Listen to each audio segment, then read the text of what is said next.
Vida Pública. Bem-vindos à Vida Pública, realizado pela Fundação Baldino do Amaral, TV Jornal Cruzeiro do Sul e TV Com. Este é um espaço democrático de reflexão e troca de ideias sobre os assuntos que, mesmo sem que se perceba, influenciam a vida de cada pessoa. Nossos projetos de vida, nossas esperanças, tudo aquilo que sonhamos para nós, para a nossa cidade e nosso país, passa pela esfera da vida pública.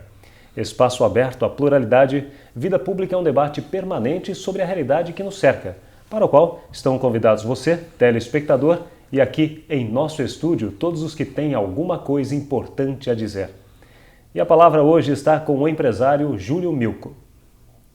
Nascido na Hungria no dia 7 de novembro de 1927, Júlio Milko é casado com Rosa Milko, pai de Peter, Thomas, Paulo, Michel, Roberto e Viviane, e avô de 9 netos. Chegou ao Brasil em 1952 quando foi gerente de uma empresa que vendia papel e máquinas gráficas. Depois, em 1958, conheceu a Metalac, fundada por um concunhado. Em 1978, mudaram a empresa para Sorocaba. Hoje, a Metalac é a maior fábrica de parafusos do Hemisfério Sul. Em 1995, venderam as ações a sócios minoritários americanos. Júlio Milko foi um dos fundadores da Fundec em 14 de abril de 1992, aqui em Sorocaba. Júlio, seja muito bem-vindo ao Vida Pública de hoje. Obrigado. É um prazer para mim de falar com vocês. Eu conheço o Cruzeiro do Sul e respeito muito esse jornal. Fantástico. Muito bem, obrigado. Nós agradecemos a sua participação e, é claro, Júlio, já chama a atenção do nosso telespectador que você é nascido na Hungria e veio para o Brasil. Como foi essa transição, sair da Hungria e vir para o país brasileiro? Eu saí da Hungria por causa do regime comunista lá, porque eu fazia parte da resistência armada contra os alemães e depois uma resistência pacífica contra os comunistas no Partido Social Democrata. Eu tinha que sair para não for levado à Sibéria. Então, primeiro passei um ano na Áustria, depois quase 4 anos na Argentina e depois resolvi que os argentinos não vão conseguir resolver os seus problemas. Eu tive razão até hoje. Eu vim para o Brasil. Assim chegou até o Brasil, né? Foi bem mais agradável aqui. Com certeza. E, Júlio, naquela ocasião, sair da Hungria para cá, você estava com quantos anos? Veio com a família, veio com seus pais e irmãos? Como foi isso? Não, eu vim sozinho, trazendo atrás de mim a minha mãe e a minha irmã, primeiro para a Áustria, depois para a Argentina e depois para o Brasil. O meu pai morreu nos últimos 5 dias do sítio de Budapeste. Ele trabalhou com Raoul Wallenberg, que era o representante da Suécia, e salvaram 35 mil judeus em Budapeste. Papai foi tenente do exército húngaro na Primeira Guerra e o Raoul Wallenberg nomeou ele como comandante do gueto internacional, onde esse pessoal foi salvo. E como foi esse processo? O seu pai continuou lá na Hungria, então? Ele morreu. Ele morreu em 5 de janeiro de 1945. E foi em combate? Não, não foi em combate. Foi um acidente. Ah, sim. E aí veio só você, a sua mãe e uma irmã? E minha irmã. Nessa época, Budapeste tinha 4 meses de sítio. Porque os soviéticos cercaram lá 500.000 de tropas especiais alemães que vinham da Grécia e da Iugoslávia. E esses sabiam que os soviéticos não faziam prisioneiros, nem os alemães, aliás. Então, era uma guerra que não tinha fim. Era terrível, bem terrível. E foi difícil sair de lá para vir para cá? Foi muito desafiador? Não foi. Para mim não foi muito difícil, porque eu tinha um amigo da resistência armada durante a ocupação alemã da Hungria e ele me arrumou o passaporte para eu sair do Brasil. Um passaporte que é legal, só que não foi obtido ilegalmente, mas eu tenho ele até Deixar bem claro isso, né, Júlio? Mas é bem legal, ele é original. Tudo dentro da legalidade, é claro, dentro das dificuldades do momento, da situação, né, mas... Daí em Argentina eu fiquei argentino, porque lá depois de 2 anos, pelo decreto do Perón, você tinha que decidir se quer ou não quer ser argentino. Aí me naturalizei argentino. Cheguei no Brasil como argentino. Chegou ao Brasil em que ano mesmo? 52, dezembro. E em 64, depois da Revolução de 64, eu resolvi de me naturalizar brasileiro. E o Brasil, você já conhecia de alguma outra forma, Não. por outro aspecto? Não. Como foi conhecer Não. o país? Não, saber eu do não Brasil? conheci. Eu não conheci. Eu fui mandado para o Rio de Janeiro pela empresa que eu trabalhava para fazer um serviço. E esse serviço eu resolvi oferecendo a essa empresa de fundar ou participar numa empresa brasileira que estava devendo dinheiro a eles e não conseguiam pagar. Aí depois de 3 anos pagamos toda a dívida. Daí os sócios começaram a brigar entre eles. Eu e o meu sócio, Leo Brown, que conheci em Buenos Aires, ainda que eu trouxe também da... Aliás, ele veio primeiro, eu que vim segundo. E resolvemos de liquidar a empresa. Quer dizer, você já chegou ao Brasil já com essa característica de empresário, né? Eu posso confirmar mais ou menos, sim. Aprendi lá na Argentina muita coisa do meu chefe. Ótimo. A tua mãe e a tua irmã vieram para o Brasil também? Vieram para o Brasil São só um ano vocês depois. dois? Somos 3, a minha mãe, minha irmã e eu. Mas não tem outro irmão, então? Não, Tem... não. É só o eu casal? conheci a minha primeira esposa húngara em São Paulo. Casamos em 54, tivemos 3 filhos. Mudamos a empresa para Sorocaba. Eu estava para construir a casa aqui, já tinha o terreno, já tinha as plantas todas, quando me foi dito que a minha esposa tem uma doença não curável. Aí eu tinha que ficar em São Paulo porque tinha 2 filhos ainda na escola. Eu não tinha como sozinho resolver, por isso que eu nunca mudei para Sorocaba no fim. Hoje você mora em Sorocaba? Não, eu moro em São Paulo. Ah, continua morando em São Paulo? Moro em São Paulo porque 2 anos depois que a minha primeira esposa morreu, eu conheci a segunda. Então ela tem 3 filhos, eu tenho 3 filhos, eram todos em São Paulo. E agora são todos filhos em comum, né? Todos em comum, filhos e 9 netos são nossos.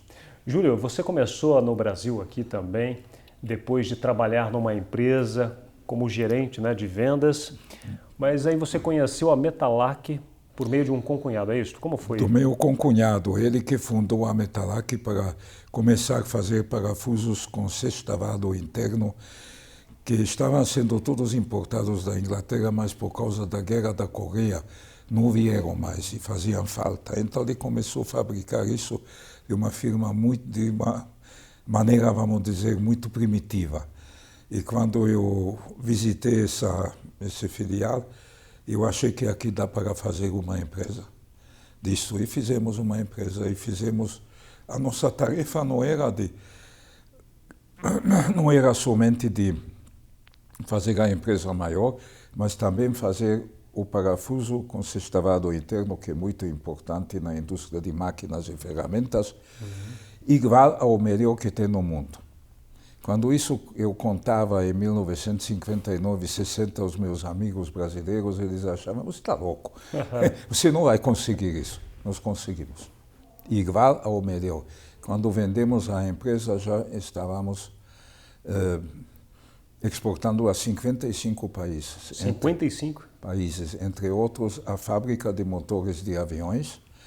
E o nosso maior trunfo foi a Israeli Aircraft Industries, ou seja, as indústrias de aeronaves de Israel, porque éramos mais exigentes do mundo. São mesmo. Era muito pouco dinheiro, porque eles não consumiam muito, mas deu um prestígio para a empresa. Que beleza. E esses parafusos eram utilizados especialmente em quê? Em máquinas, ferramentas, depois outros tipos de parafusos de acordo com os desenhos originais da indústria automobilística, mais somente para motores, rodas, câmbio, mas é sempre de responsabilidade. Depois, quando a Embraer foi fundada por um amigo meu, porque eu sou piloto também. Ah, é piloto também? É piloto particular, mas esse amigo era um major da Força Aérea que eu conheci em Campo de Marte. Ele que fundou o Zige Silva Embraer. E ele, um belo dia, apareceu lá na Via Anchieta, na fábrica, dizendo que ele precisava uns parafusos nacionais para ter alguma coisa nacional no primeiro avião, que é o Bandeirante.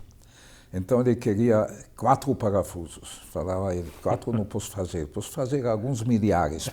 Não, mas você torneia eles. Digo, não pode no torno, aí eles quebram. Então nós fizemos uma fabricação e escolhemos os melhores e 1.600 parafusos doamos à Embraer e todos os aviões Bandeirantes, as asas deles são segurados por 4 parafusos, 2 de cada lado, fabricados pela Metalac. E nunca Bandeirantes perdeu uma asa. Pois é, quem ouve isso fala, mas isso é uma loucura, né? Porque 4 parafusos segurar uma asa de um avião lá em cima. 2 parafusos cada asa. Cada asa. Era uma responsabilidade grande. E deu certo.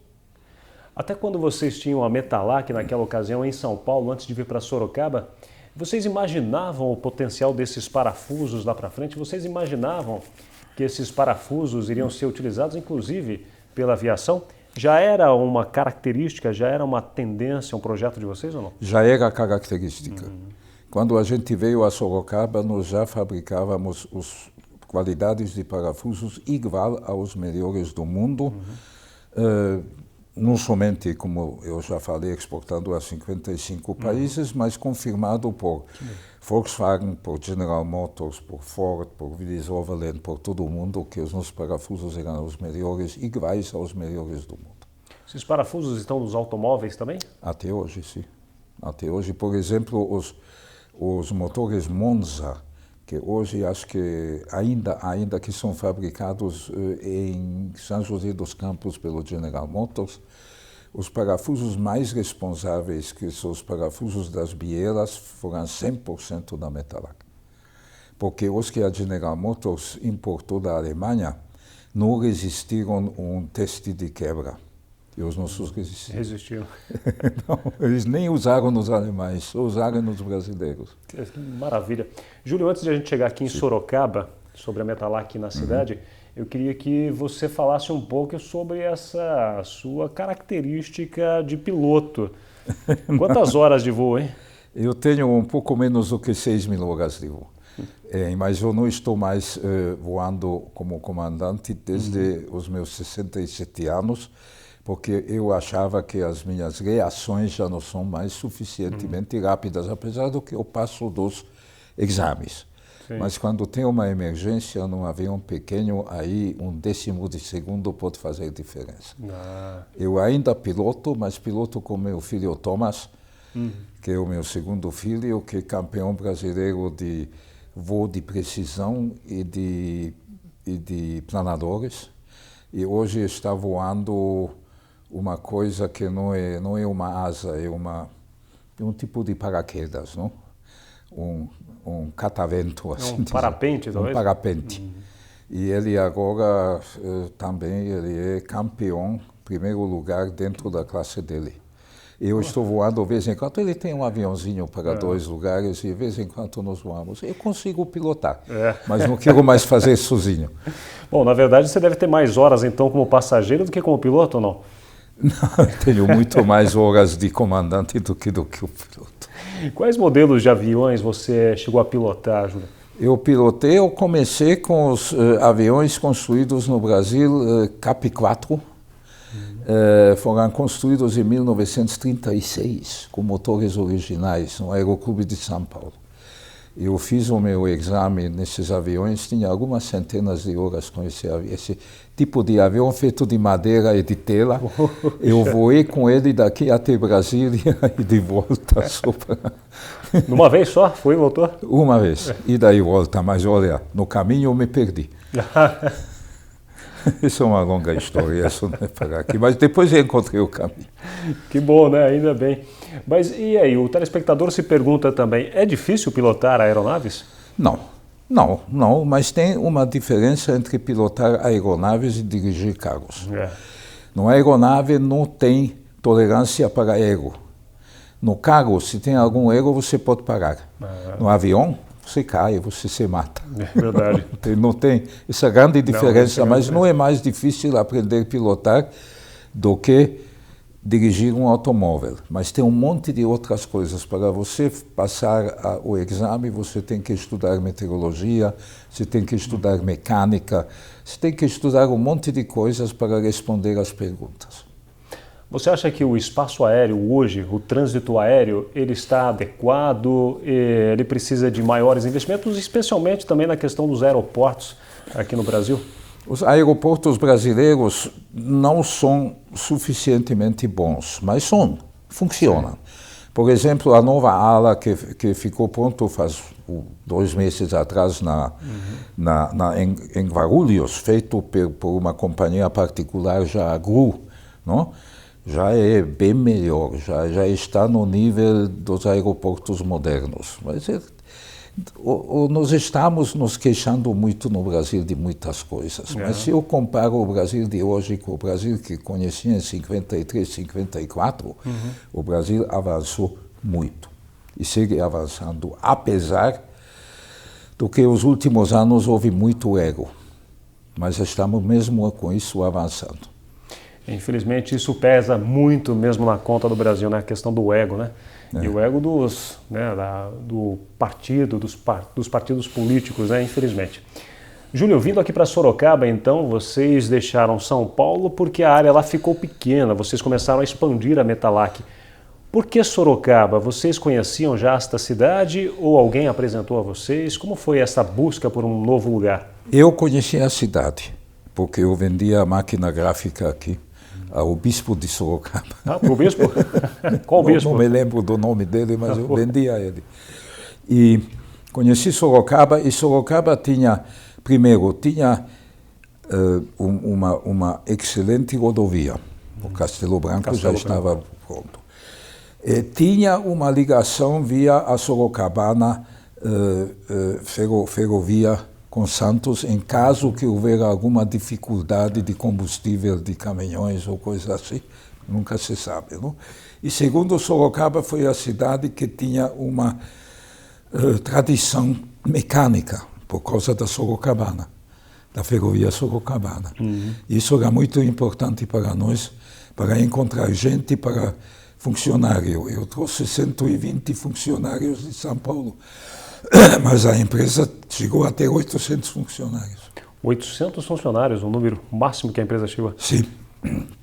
Aqui em Sorocaba, vocês chegaram por volta do começo de 1990, é isso? Não, 78. Em 78. A partir de 78, vocês se instalaram na zona norte de Sorocaba. No Itavuvu. Júlio, a Avenida Itavuvu, na verdade, naquela ocasião, em 78, ainda era uma área que não era tão bem explorada assim para o Sorocaba, tinha muitas carências. Foi difícil, não foi não? Foi difícil porque a avenida não estava asfaltada. O Armando Panunzio, que era o prefeito, me prometeu que vai asfaltá-lo e asfaltou, mas a fábrica foi construída com concreto pré-fabricado em São Paulo e trazido com caminhões na rota de terra. Quando chovia muito, a construção parou. Parava. Mas deu tudo certo. Deu tudo muito certo. E para nós, Sorocaba deu muito certo. Sendo uma das primeiras empresas, eu imagino, talvez até a primeira naquela região da Zona Norte, vocês viram a expansão daquela região em Sorocaba. Sim. Essa expansão foi muito rápida? Vocês esperavam tudo isso que existe hoje ou não? Não, a gente não esperava. Hoje Itavuvu é uma cidade. E tem muitas empresas, tem muitas residências, é uma evolução muito rápida. E a Itavuvu hoje é de 4 pistas, não? Tudo asfaltado, perfeito, não tem um buraco nele. Está muito bom. Eu não estou mais na empresa, mas está tudo ótimo. Bom, a partir do momento que vocês conseguiram montar a fábrica, se instalaram em Sorocaba, continuou a produção. Sim. A lá de São Paulo foi fechada, a empresa lá em São Paulo? Foi fechada. Vocês ficaram somente com esta aqui em Sorocaba? Só com Sorocaba. Abriram-se outras fábricas ou ficaram somente com esta planta? Não, só esta. Esta planta foi construída originalmente com 240 mil metros quadrados de fábrica, do qual 2/3 estavam vazios. Hoje já construíram mais não sei quantos milhares de metros quadrados que não cabia mais nos 240 mil metros quadrados. Que é uma fábrica para parafusos muito grande. E com os 800 funcionários, que foi o máximo, depois nos reduzimos, nós, quando vendemos a fábrica, tínhamos 480 funcionários produzindo 300 toneladas. Hoje essa fábrica produz 1.500 toneladas com 278 funcionários, é tudo automatizado. Mas o dinheiro que os americanos investiram, nós não teríamos conseguido dos lucros, não? E o BNDES estava muito difícil naquela época. Vocês começaram como uma indústria limitada, depois abriu-se isso Sociedade para a Sociedade Anônima. E foi pública, foi cotada na Bolsa. Quando nós vendemos ações, foi vendida na Bolsa. Por que vocês seguiram para a Sociedade Anônima? Foi uma necessidade da empresa em razão do desenvolvimento, enfim? Sim, não? por causa do tamanho. E porque queríamos fazer uma empresa de capital aberto. E vocês fecharam essas ações com norte-americanos por qual razão? Duas. A primeira, duas principais. A primeira era isso que eu já falei, que achávamos que não vamos conseguir o capital necessário para acompanhar a evolução da tecnologia que é muito rápido. E segundo, porque meu amigo tem 3 filhos, eu tenho 3 filhos e achávamos que vai ter 12 pessoas brigando como herdeiros, que é mais fácil dividir dinheiro do que uma fábrica. É verdade. Muito bem. A partir, então, da venda da Metalac, que aconteceu quando? Das ações? Isso foi em 1995. Em 1995. Esse desligamento emocional e econômico pesou para vocês ou não? Não, porque por 5 anos, com o contrato com os americanos, nós ficamos conselheiros deles. Então, ainda participávamos sempre um pouco menos na vida da Metalac. E por que você nunca optou por vir para Sorocaba justamente por causa da família ou era uma questão de logística mesmo? Não, por causa da família, por causa da doença da minha esposa, que era uma coisa totalmente inesperada, ela só tinha 54 anos, em um ano morreu. E eu fiquei com os meus filhos, eu fiquei dono de casa, eu tinha que tocar a casa, a minha cunhada ajudou, a minha irmã ajudaram. Os filhos tinham que terminar a escola, depois me casei com a Rosa, aí de repente tínhamos já 6 filhos em São Paulo. Como que vamos mudar? É melhor ficar onde estava mesmo, Tem que ficar. Né? São Paulo está bom. São Paulo está. A cidade é muito grande, seria melhor em Sorocaba. Né? Mas agora não dá mais. A nossa idade não dá mais para mudar.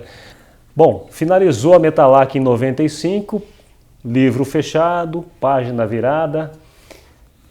Aí, em 92, foi fundada a Fundec, mas antes da Fundec ser fundada, que você ainda tinha atividade como empresário no Metalac, vocês tinham uma associação, né?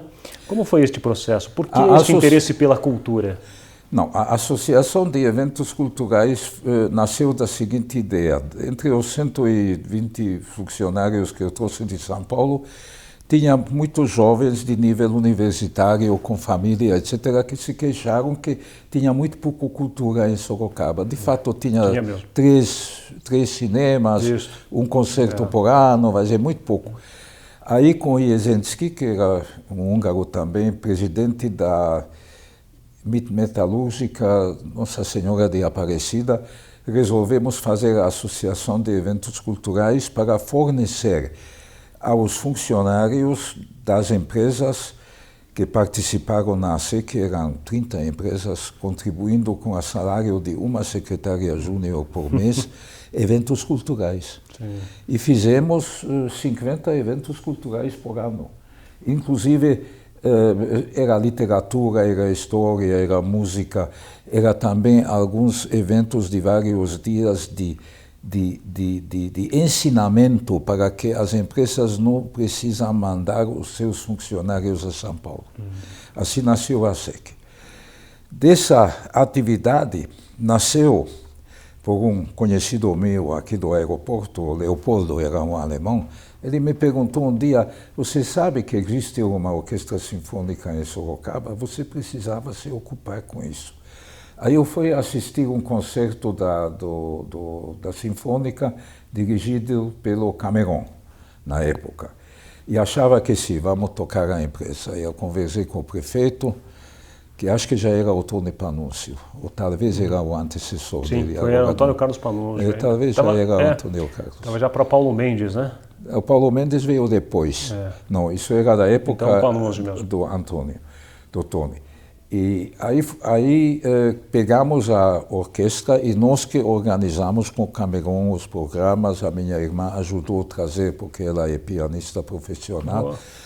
E o professor Tinetti, amigo meu, Gilberto Tinetti, um dos grandes pianistas do Brasil, me ajudaram a trazer solistas, quartetos e coisas assim. Maravilha. E aí tocamos. Um belo dia, o Tony Pannunzio me falou: Júlio, esses músicos são inaguentáveis, eles são tão chatos, eles me dão tanta dor de cabeça. Aí me deu uma ideia assim louca, acho que almocei com ele. Falei, sabe, Tony, vamos fazer uma fundação e vamos tirar essa dor de cabeça da tua cabeça? E assim que nasceu a Fundec. A Fundec nasceu para tocar a orquestra. Mas por sugestão do Otto Veneto, e eu gostei muito, nós pusemos nos estatutos da ASEC muito mais do que orquestra. Inclusive achávamos que só vamos conseguir ter um público grande para a música clássica se vamos ter uma escola de música. E fizemos a escola de música. Eu não vou entrar em detalhes porque é complicado, mas foi uma dura luta.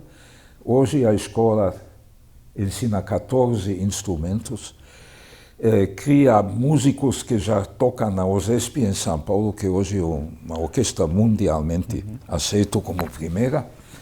E tem, além dos 280 ou 300 alunos, temos 1.600 candidatos esperando ser admitidos, que não temos lugar para mais, porque o dinheiro não chega, é tudo gratuito. A Escola Municipal de Música de Sorocaba.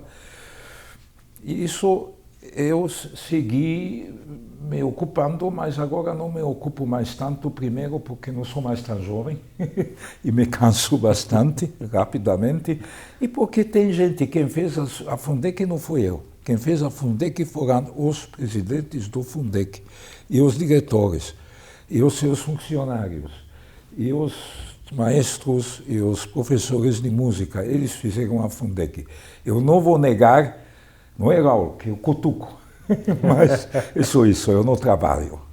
Eu só tenho ideias que procuro vender, procuramos discutir, e de acordo com a diretoria da Fundec, ainda estou contribuindo alguma coisa. Muito bem, qual é o nome da sua irmã?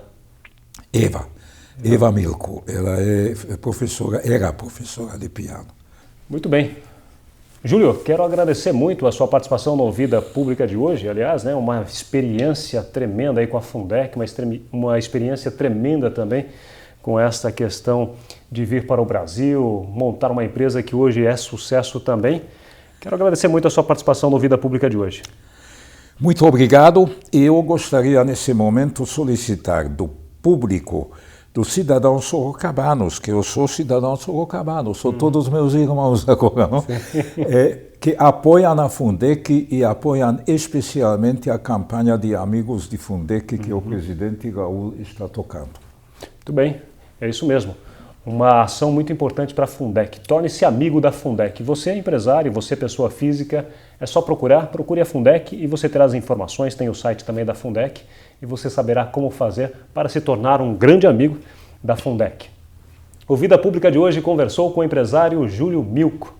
O programa Vida Pública pode ser assistido no canal de vídeos do portal Cruzeiro do Sul em www.cruzeirodosul.inf.br, na TV Com, canal 7 da NET, TV Votorantim, canal 10 e TV Comunitária, canal 3 pela Supermídia. Agradecemos também a participação da nossa equipe de produção, o editor-geral Ednilson Jodar Lopes e o estagiário de produção Gustavo Henrique de Campos. O Vida Pública de hoje fica por aqui. Até o próximo.